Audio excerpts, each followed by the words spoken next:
Hoje você vai aprender. Hoje você vai aprender história e principalmente a origem dos discos voadores. Tenho certeza que essa aula de hoje vai agregar um valor filosófico e ético na sua vida sem precedentes.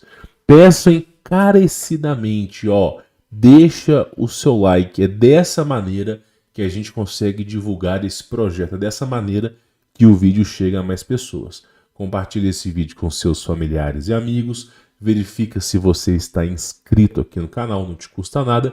Quem quiser conhecer o meu trabalho, no momento as vagas estão encerradas. Quando houver uma abertura de vagas, você pode saber através do nosso veículo de comunicação oficial. Então você participa por lá para você poder ser informado. Hoje eu trago para vocês um dos primeiros projetos militares que uma hora foi secreto, hoje em dia não é mais secreto, sobre a criação de discos voadores. Quando a gente fala no final da Segunda Guerra Mundial, houve uma grande corrida tecnológica, onde os Estados Unidos, no final da Segunda Guerra, em 1943, os Estados Unidos havia sido informado da fuga do Bigodudo. Não vou falar o nome dele aqui, mas você sabe muito bem quem que é. E aí, os Estados Unidos levou consigo 3 porta-aviões. Para quem não sabe o que é o porta-avião, são aqueles navios gigantes que os aviões decolam e pousam. Levou consigo 3 porta-aviões, levou consigo submarinos, todo tipo de tecnologia que você pode imaginar, somente os soldados de ponta, e partiram rumo ao Alasca, na tentativa de buscar o Bigodudo através das informações que eles haviam recebido, né? Então, no final da Segunda Guerra, a Alemanha, tá? A história não oficial é o seguinte: 1 milhão de alemães ficaram desaparecidos, não foram encontrados. O Bigodudo não foi encontrado. Dizem que ele tirou a própria Parará Pururu Coelhinho da Páscoa vida, mas né, o que é dito é o seguinte: eles fugiram, né, momentos antes do fim da guerra. Vagões de trens carregavam toneladas e toneladas de ouro e todo tipo de tesouro que você pode imaginar. Esse tesouro foi transportado para os submarinos, não era só um, e os submarinos eles partiram para a Antártida.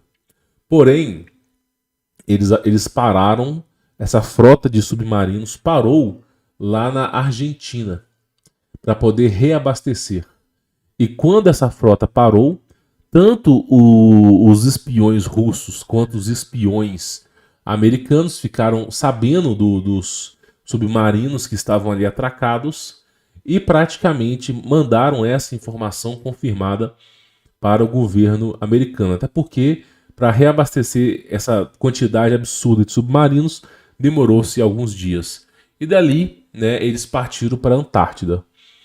Finalizou a guerra, né, todo mundo já mais ou menos sabe a história. Porém, os Estados Unidos organizou uma expedição para a Antártida para poder observar o bioma, para poder observar os pinguins. E para poder observar os pinguins, nada melhor do que 3 porta-aviões. Alguns submarinos, né? Pois bem, essa operação ela foi comandada pelo almirante Richard Burns, que na época era o soldado mais condecorado de sua época. Essa operação, tá? Quando ela começou, quando eles aproximaram da Antártida, em menos de 15 minutos, né, relato dos oficiais que sobreviveram, né, e decidiram falar antes de morrer, emergiu um disco voador com o desenho de uma suástica da água, e esse disco voador começou a tirar laser. E um desses lasers foi capaz de partir ao meio um porta-aviões. Então, rapidamente começou uma guerra no céu, com caças. Naquela época o F-22 não era conhecido, mas o final da Segunda Guerra Mundial foi justamente o início dos aviões a caça. Então começou uma grande guerra E o disco voador, ele derrotou tudo. Tudo que você pode imaginar.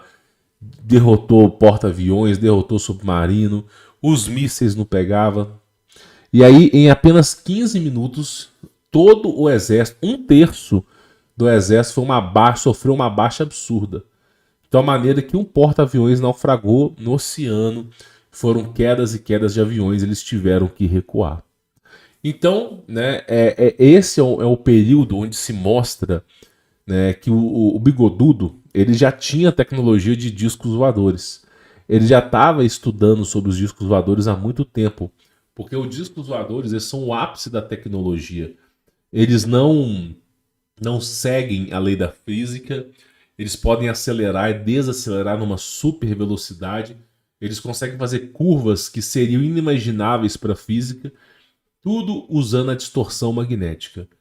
Então, basicamente, o governo americano ficou muito interessado nessa tecnologia de discos voadores.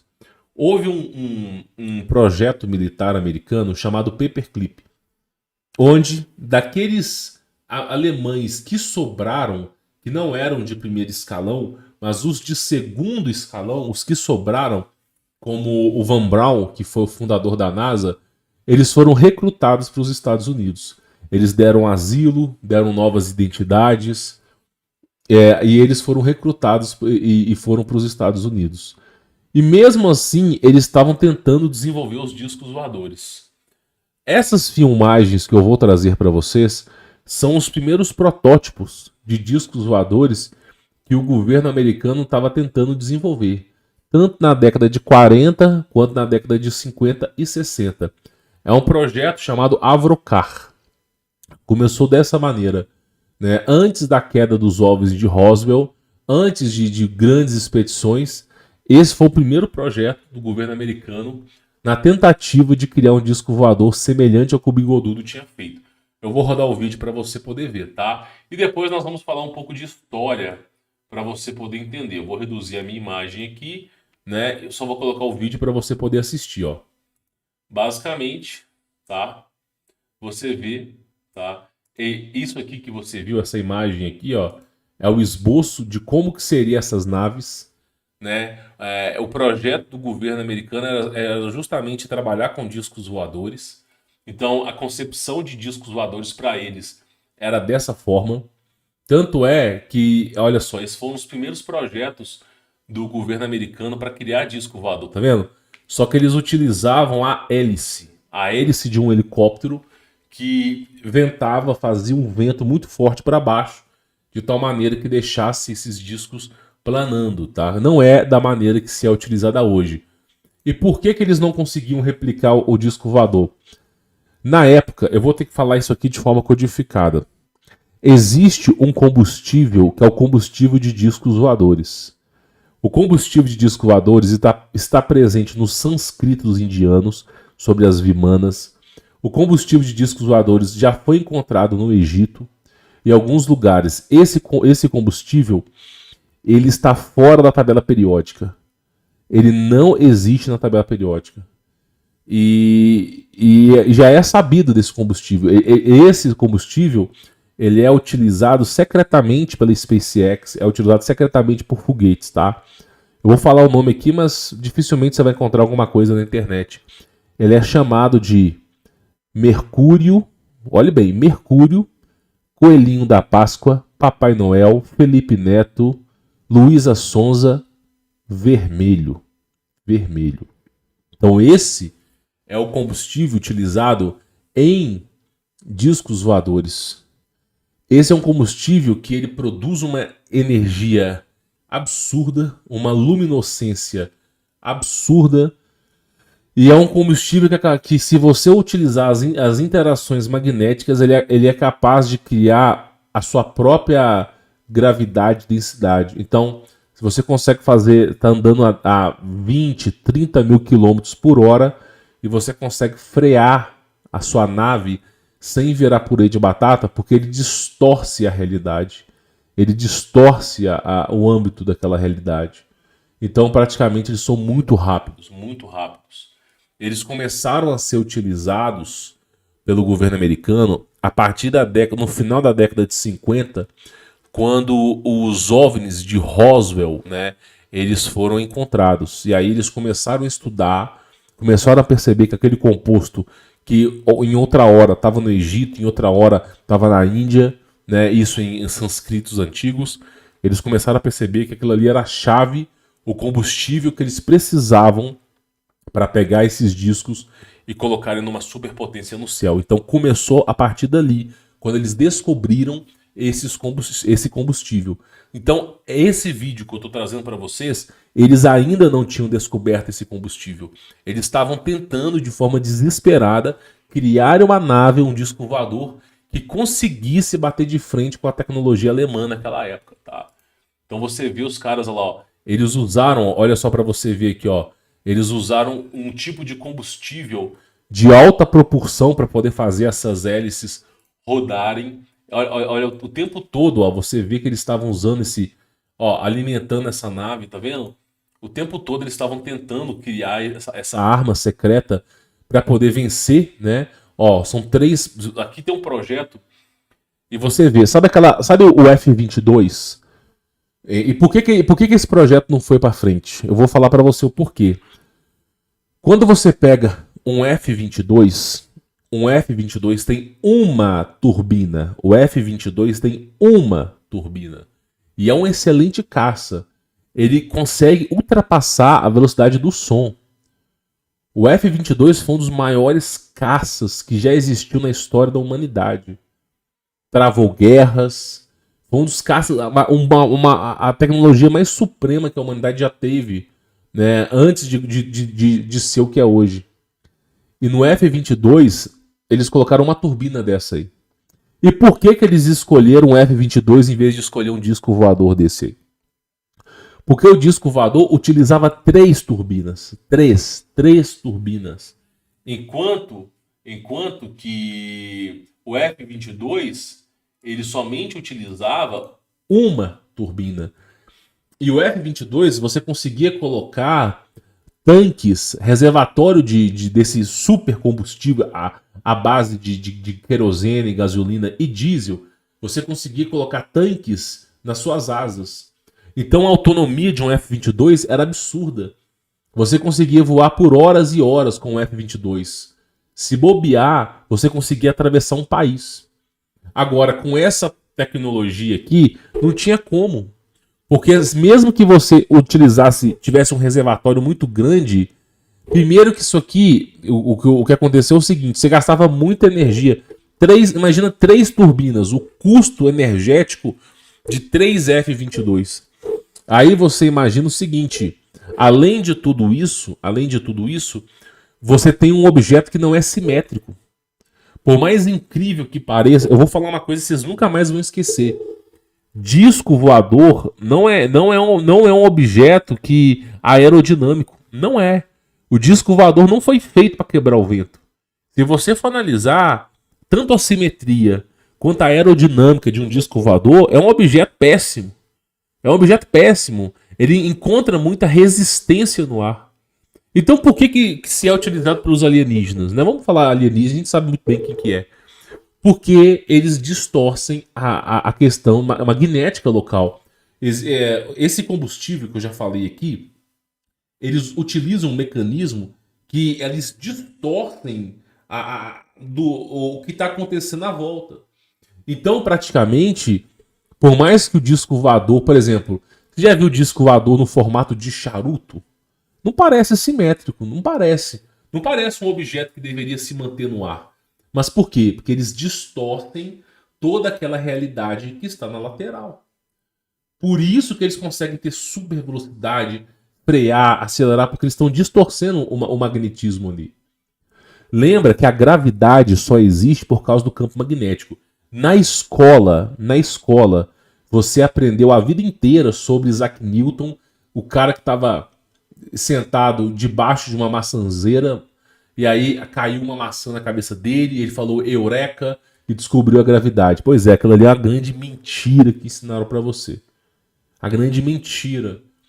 Aquela questão de 9,8 metros por segundo só serve para a escola.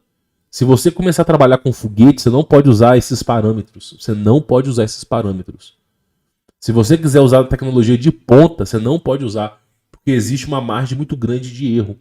Então, quando você vai construir uma ponte, quando você vai construir um prédio, quando você vai construir monumentos que são imensos, você jamais, eu nunca vi um engenheiro na vida utilizar a lei de Newton. O que esses caras utilizam é a densidade dos materiais. É a densidade. Então, quando você pega a densidade dos materiais, você consegue entender a questão do fluido. Por exemplo, a tubulação hidráulica do esgoto de um prédio. Você jamais vai calcular com gravidade. Você nunca vai conseguir calcular com gravidade. Agora, se você usar os parâmetros corretos da densidade do material, mecânica dos fluidos, você vai conseguir saber a vazão, a força do escoamento do esgoto. Você vai conseguir saber a vazão, a força da água, da companhia de água que vai chegar naquele prédio, a força que a água está chegando. Então, existe uma engenharia por trás. Você vai construir uma ponte, você tem que calcular a questão da vibração da ponte, para a ponte não entrar em sintonia com a vibração do vento e ser derrubada. Tudo que se é calculado se utiliza mecânica dos fluidos e densidade dos materiais. Nunca se utiliza gravidade. Gravidade só fica nos livros de escola. Só para vocês terem uma ideia. Então, o que acontece é o seguinte. Existe a gravidade. Só que a gravidade é um conceito primitivo. É como você ensinar para um macaco o que é 1 mais 1. Gravidade é um conceito primitivo. E se você quiser alcançar o nível tecnológico que esses caras estão, você não pode considerar a gravidade. Você vai ter que considerar outros fatores. E qual é o fator de Nikola Tesla? Qual foi o fator que Albert Einstein estudou a vida inteira? Qual foi o fator que Albert Einstein estudou a vida inteira? Qual foi o fator que Nikola Tesla estudou a vida inteira? O que esses caras mais estudaram na vida inteira? Henry Ford, vou dar uma dica. Henry Ford. Qual foi o fator que essas grandes mentes pelo mundo estudaram a vida inteira? A eletricidade. E o que vem junto com a eletricidade? O campo eletromagnético. Aí adivinha só, o campo eletromagnético da Terra, o campo eletromagnético do nosso corpo, o campo eletromagnético de tudo. O que faz com que os objetos caiam é a atração magnética. Então, o próprio Isaac Newton mesmo disse, você consegue quantificar, você consegue mensurar o universo inteiro através do magnetismo, frequências e vibrações. Então, o que acontece é o seguinte, a melhor tecnologia que existe, ela é magnética. Ela é magnética. Abertura de portais, magnetismo. Viagens com discos voadores em velocidade de Mach 10, Mach 15. Isso aí é com magnetismo. Tudo é em âmbito magnético. Não é à toa que o universo é plasmático.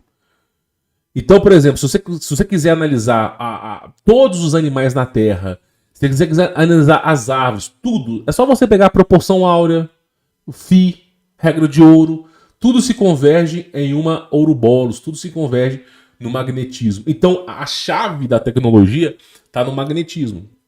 E aí, a gente entra num pequeno detalhe. Porque os americanos, eles tinham conhecimento que o magnetismo era a fonte energética dos discos voadores. Só que eles não dispunham dessa tecnologia. Por quê? Porque desapareceu, sumiram com todos os documentos. Então eles estavam numa tentativa desesperada de criar alguma coisa que conseguisse bater de frente com os discos voadores. E aí o primeiro projeto desse Avrocar foi exatamente isso. Eles tentaram criar, só que não é aerodinâmico. Lembra que eu falei no começo do vídeo? Isso aqui não é aerodinâmico, cara. Tu vai ter uma turbina que vai ficar equilibrando um prato. Isso aí não é aerodinâmico. E aí, praticamente, você gastava muito mais combustível para você fazer isso aqui funcionar e não tinha aerodinâmica nenhuma. Então esse projeto ele foi cancelado. Ele foi cancelado, o pessoal desistiu desse projeto. Só que eles voltaram, eles reativaram o projeto. Só que quando eles reativaram o projeto, adivinha só, eles já dispunham do combustível ideal. Aí a coisa mudou, tá? Aí a coisa mudou. Então olha só, olha aqui os caras trabalhando em cima do disco voador, ó. Tá vendo? Deixa eu pegar a minha imagem aqui e reduzir, ó. Os caras estão trabalhando em cima do disco voador, campeão. Olha só. Todo mundo trabalhando. Olha pra você ver. Eles tentando fazer o disco voador funcionar, ó. O tempo todo, ó, tentando fazer funcionar, fazendo experimento, tentando fazer funcionar de tudo quanto é jeito, na tentativa de fazer esse disco voador funcionar. Mas você percebe que não é aerodinâmico? Pega pra tu ver a imagem aqui, ó. Olha só. Não é aerodinâmico. Ó. Olha pra tu ver. Esse disco voador ele fica balançando. Ele não tem aerodinâmica. Não é inteligente você colocar uma hélice, tá vendo? Aí eles tentaram fazer isso aí funcionar, ó, de tudo quanto é jeito. E não chega nem perto disso, né? Não chega nem perto. E aí tem esse disco voador, ó, tá vendo? Olha só. Os caras tentando fazer a coisa funcionar e não funcionava. Não tinha jeito nem nada. E aí entra um pequeno detalhe que eu acho que é interessante aqui. E que detalhe que é isso? Deixa eu voltar aqui a minha imagem aqui para você poder ver. Lembra que eu falei da era pré-diluviana? Que eu falei dessas coisas? Olha só, esse livro aqui, ó. Esse livro aqui é um livro que fala sobre as Vimanas. Esse aqui é um sânscrito hinduísta. Um sânscrito muito inteligente, que quem desenvolveu isso aqui tá de parabéns. É um sânscrito hinduísta que explica o funcionamento das Vimanas. De como produzir o famoso Mercúrio, Parará, Pururu, Coelhinho da Páscoa, né? O jogador de futebol vermelho, né? Eles ensinam ó, como que produz, eles ensinam. É claro que você não vai encontrar esse livro aberto, tá? Fica tranquilo que você nunca vai botar a mão no livro desse. E aí eles falam sobre como que teria que desenvolver essas naves, que tipo de metal, o metal condutor elétrico. Eles deixam tudo bem detalhado, né? Eles colocam como que funcionaria essa nave. Inclusive, essa nave ela gera essa energia por esse combustível e ela é capaz de absorver a energia do Sol, se for preciso. Então, uma coisa muito surreal, tá? Eles falam sobre isso. Só que aqui, no caso da Índia, o que aconteceu? Isso aqui é um fato bem curioso, tá vendo? Isso aqui é o desenvolvimento da Vimana. Só que aqui aconteceu o seguinte, vou te falar, você vai entender. Os caras estavam desenvolvendo na Índia, né? Existe uma lenda que diz que os deuses indianos, eles se arrependeram de repassar tecnologia aos seres humanos, porque os seres humanos estavam traçando guerra entre si. Então consigo eles removeram a tecnologia que passaram para os seres humanos. É uma das lendas hinduístas.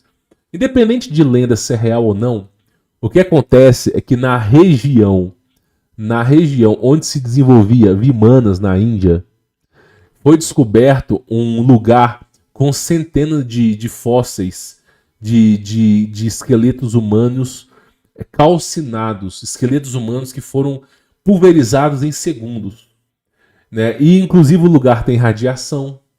A maneira que os esqueletos estão dispostos, né, é como se ninguém nem soubesse o que aconteceu. E aí, basicamente, devido à enorme radiação no local, eles entenderam que há mais ou menos 4, 5 mil anos atrás, alguém descobriu a bomba nuclear lá na Índia. Já estavam desenvolvendo as Vimanas e alguém descobriu a bomba nuclear. Só que alguma coisa aconteceu que pulverizou aquela região inteira. Então o Bigodudo ele mandou pesquisadores para o mundo inteiro para descobrir tecnologia. E uma dessas tecnologias era o disco voador. E aí o que acontece? Nós estamos na década de 40 para 50, tentativas desesperadas dos Estados Unidos de criarem discos voadores depois que eles perderam aquela guerra ali contra o... Eu acho que a operação chama High Jump, tá? Se não me falha a memória, a operação chama High Jump. A operação que eles foram para os Estados Unidos, que eles foram investigar o Bigodudo, tá? Mas eles dizem, claro, que foram estudar os pinguins, né? 3 porta-aviões, 3, né? Claro, estudar os pinguins com 3 porta-aviões, né? Realmente precisaria disso. Então, basicamente, é o seguinte, eles estavam tentando, de forma desesperada, fazerem essa questão de encontrar uma maneira de criar o disco voador. Pois bem, nessa operação High Jump, 9 meses, a operação era para durar 1 ano, durou 3 semanas. 9 meses depois dessa operação, o almirante Richard Burns, ele voltou na Antártida, na região onde tinha sofrido aquelas baixas. Só que ele voltou com um porta-aviões e ele voltou sem causar guerra. deixaram o porta-aviões numa distância segura e o próprio almirante Richard Burns, junto com seu copiloto, né, pegaram um avião desmuniciado, sem qualquer munição, e decidiram investigar a área, né? E quando eles foram investigar a área, né, eles começaram a sobrevoar. Depois de algumas horas, eles foram interceptados por um disco voador, que utilizou uma arma, segundo eles, de laser, que tornou o avião imóvel. Inclusive o motor parou de funcionar. Eles pousaram num lugar e aí eles descobriram, né, seres humanos muito mais evoluídos do que a nós, com um grande ápice de tecnologia, né? Pelo menos o relato dos caras. É claro que a história é muito mais profunda do que eu estou falando aqui. O almirante Richard Burns ficou se não me falha a memória, ficou 3 semanas, né? É dito no livro dele que ficou 3 dias, mas 3 dias, não, 3 horas, né? Mas foram as 3 semanas que ele ficou, porque ele desapareceu e ficou na Antártida. O pessoal já estava reunindo as coisas para voltar, quando o rádio tocou o comunicador que eles estavam voltando, né? Eles achavam até que o almirante Richard Burns tinha batido as botas. E aí, o que aconteceu? Ele voltou, mas também ele não voltou com tecnologia. Ele confirmou que realmente havia uma civilização mais bem desenvolvida na Antártida, com um âmbito tecnológico muito superior ao nosso. Ele confirmou isso. E aí, basicamente, isso só fortaleceu a ideia de que os Estados Unidos precisavam de uma tecnologia muito mais avançada. E ele só tinha essa porcaria, esse calhambeque aí de Avrocar. E aí, o que aconteceu foi o seguinte, meu irmão. Não vou dizer que foi um presente dos deuses, porque isso aí é mentira, né? Mas o que aconteceu foi que, em 1953, mais ou menos, 7, 8 anos depois, os Estados Unidos eles pararam de desenvolver esse calhambeque e eles começaram a desenvolver aquela nave em formato de triângulo. Eu esqueci o nome dela agora, se é Black Hawk. Black Hawk é o nome de helicóptero, né? Mas tinha uma nave nos Estados Unidos que ela tinha um formato triangular. Essa foi uma tentativa deles de fazer a coisa ir pra frente. Inclusive essa nave até hoje em dia existe, mas também não é lá grande coisa, né? E aí eles estavam tentando desenvolver quando, né, ocorre uma queda de um disco voador lá no Arizona, né? Acho que foi no Texas, não sei, acho que foi no Arizona, né? E aí o que aconteceu foi que o caso de Roswell, né? Onde caiu um disco voador, rapidamente o exército chegou horas depois, o exército interditou a área inteira e a partir dali, pela primeira vez, eles tinham o contato com o disco voador, eles viram, né, usaram um processo de reengenharia e descobriram, né, o famoso combustível vermelho que era necessário para o funcionamento desses discos voadores. E a partir daquele momento, eles abandonaram sim esse projeto. Isso foi o primeiro disco voador que o Estados Unidos criou e passaram a criar o disco voador naquele formato. Então o que acontece? As naves, os discos voadores, eles podem ser um cubo no céu. Imagina um cubo, meu irmão, um quadrado no céu. Imagina um quadrado. Um cubo no céu. Seria completamente o oposto da aerodinâmica, o oposto de qualquer coisa que esteja visível no céu, né? Se você pegar um cubo, é o completo absurdo de alguma coisa que possa voar. Mas a partir do momento que você distorce o tempo, você cria uma aurora do seu lado, você não precisa mais de objetos aerodinâmicos. Você pode colocar qualquer coisa no céu. E aí sim eles começaram a desenvolver os seus discos voadores. Hoje especula-se, não de forma real, mas existe uma especulação que pelo menos 70% a 90% do avistamento de OVNIs hoje é baseado em tecnologia militar e não em ETs. Hoje especula-se isso, que a maioria dos OVNIs que existem hoje, hoje se especula-se que os avistamentos, as filmagens, os vídeos, hoje se especula-se que trata-se de militares que estão dentro dessas naves. E não necessariamente extraterrestre ou anjo caído, qualquer coisa do gênero, mas sim militares. Então, assim, essa é o grande X da questão. Então o que acontece? Graças a esse âmbito tecnológico, foi possível desenvolver esses discos voadores. Só que, por algum motivo, eles preferiram ocultar o combustível. Olha só. Porque, pensa comigo, usa a sua cabeça. Por que nós hoje ainda fazemos voo de avião? Avião é uma grande porcaria. Não, eu sei que o avião hoje em dia ele é tecnológico. Eu sei que hoje em dia os aviões voam sozinhos. Eu entendo que existe uma tecnologia no avião. Mas por que hoje não utilizar a mesma tecnologia dos discos voadores? Aí eu vou te falar. Por que nós não temos hoje, em 2023, aviões em formato de disco voadores que levam você do Brasil para Portugal, do Brasil para os Estados Unidos? Imagina uma viagem que, em vez de você demorar 13 horas dentro do avião, você demorasse apenas 15 minutos. Imagina só. Imagina só uma viagem que gastasse menos energia, menos peças mecânicas para estragar. Então por que eles não divulgam isso? Porque esse material, esse famoso mercúrio, coelhinho da Páscoa, futebol, Mano Brown, vermelho, esse combustível vermelho é um combustível que não somente serve para as naves, mas serve para os motores, para os carros, serve para iluminar uma cidade inteira. Essa é a grande corrida energética. Esse é o santo graal da energia. É o santo graal da energia. E eles não querem entregar isso de graça. Eles não querem entregar isso para a população. Porque esse combustível, ele faria com que um carro andasse a vida dele inteira sem abastecer. Isso não é viável financeiramente. Uma casa seria ligada energeticamente sem a dependência de companhias. Você teria aviões funcionando com esse âmbito tecnológico. Poderia ser discos voadores, poderia ser um caixote. Você teria uma tecnologia absurda. Só que isso traria uma liberdade absurda para o ser humano. E é uma tecnologia restrita. Então o que eles fazem? Eles não deixam essa tecnologia escapar. Não deixam. E aí, um dos ex-engenheiros da NASA, que chegou a trabalhar na SpaceX no lançamento de foguete, revelou que o combustível verdadeiro dos foguetes é esse combustível. Não é aquele que você conhece. Aquele que você conhece é apenas no primeiro estágio. É apenas no primeiro estágio. O primeiro estágio que leva você ali até mais ou menos uns 30 quilômetros para cima. Ali é o primeiro combustível. Depois, quando ninguém tá olhando, se utiliza o outro combustível.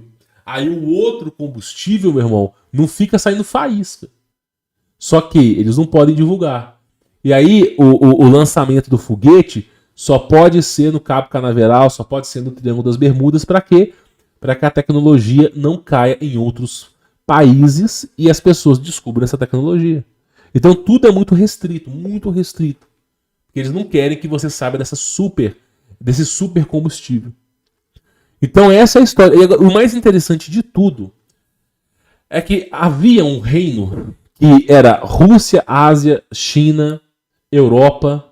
Havia um reinado que era maior do que o reinado de Roma 2000 anos atrás, que é o reinado de Tártaro, o reinado de Tartá, Pararapururu, Coelhinho da Páscoa, Futebol Intergaláctico, Riá. E essa civilização dispunha desse combustível. Eles utilizavam isso para alimentar a energia das casas, das cidades e dos carros, cara. Inclusive, eles tinham naves, eles tinham uma porrada de tecnologia.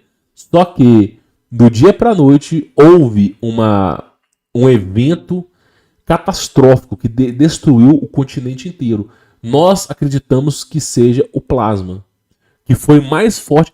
Nenhuma bomba nuclear ou atômica seria capaz de fazer o grande estrago que aconteceu na Europa há 250 anos atrás. Nada.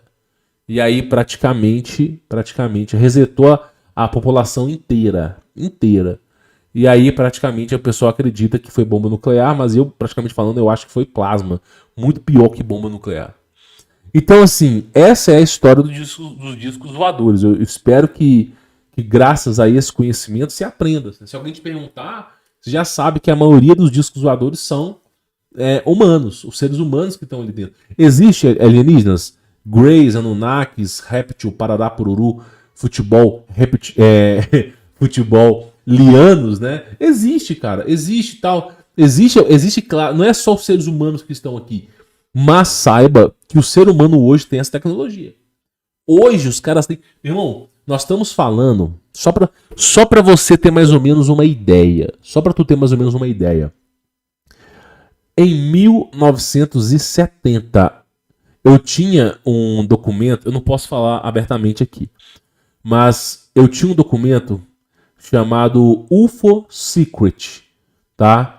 Um documento chamado UFO Secret. E ele tinha o estudo do governo americano sobre discos voadores em 1945 e que terminou em 1970, tá?